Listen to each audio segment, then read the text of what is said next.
এই সংস্কার কমিশনের চূড়ান্ত সিদ্ধান্তগুলো পৌঁছার পরে যথাশীঘ্র সম্ভব যাতে নির্বাচন অনুষ্ঠিত হয় সেই প্রস্তুতি গ্রহণ করার জন্য জামাত ইসলামীর 5 সদস্যের প্রতিনিধি দল আমরা আজকে এই মত বিনিময় সভায় যোগ দিয়েছিলাম। আমাদের দলের নেতৃত্ব দিয়েছিলেন বাংলাদেশ জামাত ইসলামীর সম্মানিত কেন্দ্রীয় নায়েবে আমির, বাংলাদেশ ইসলামী ছাত্র শিবিরের সাবেক কেন্দ্রীয় সভাপতি ডক্টর সৈয়দ আব্দুল্লাহ মোহাম্মদ তাহের, সাবেক এমপি। তিনি এখন আমাদের পক্ষ থেকে তিনি ব্রিফ করছেন। ডাক্তার আব্দুল্লাহ মোহাম্মদ তাহের। আমাদের এই টিমে 5 জন ছিলেন, এখন আমরা 3 জন আসছি, কারণ বাইরে অনেকক্ষণ অপেক্ষা করতে হয়েছে, যাদের ধৈর্য কম তারা চলে গেছে।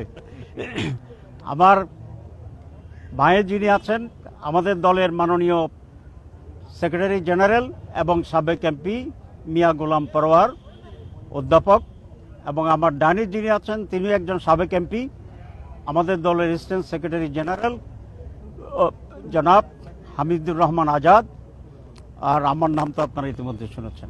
আমি প্রথমে জামাত ইসলামীর পক্ষ থেকে আপনাদেরকে ধন্যবাদ জানাই। দীর্ঘ সময় ধরে আপনারা এখানে উপস্থিত আছেন।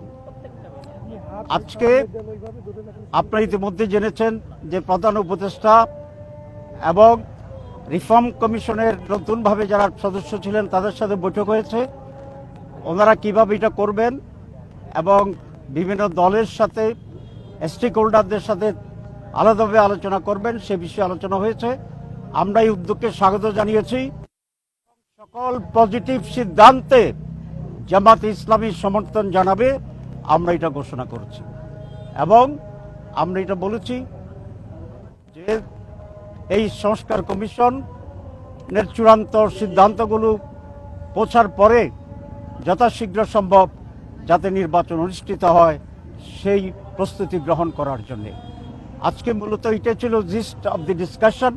আর ডিটেলসটা ওনারা আমাদেরকে বই দিবেন, সেটা পর্যালোচনা করে আমরা জামাত ইসলামী এবং ওই যে টিম আছে সরকারের তার সাথে আলাদা বৈঠক হবে, মত বিনিময় হবে, এবং সেখানেই আমরা আমাদের মূল সিদ্ধান্ত এবং আলোচনা জানাবো। আমরা বলেছি যে সংস্কার প্রয়োজন, এই জন্য সংস্কারটার উপরে আমরা ঐকমত্য হই, তারপরে যথাশীঘ্র সম্ভব নির্বাচন অনুষ্ঠিত হবে। প্রধান উপদেষ্টা তো বলছে, আমরা সেটা দেখছি হাউ ইট গোজ।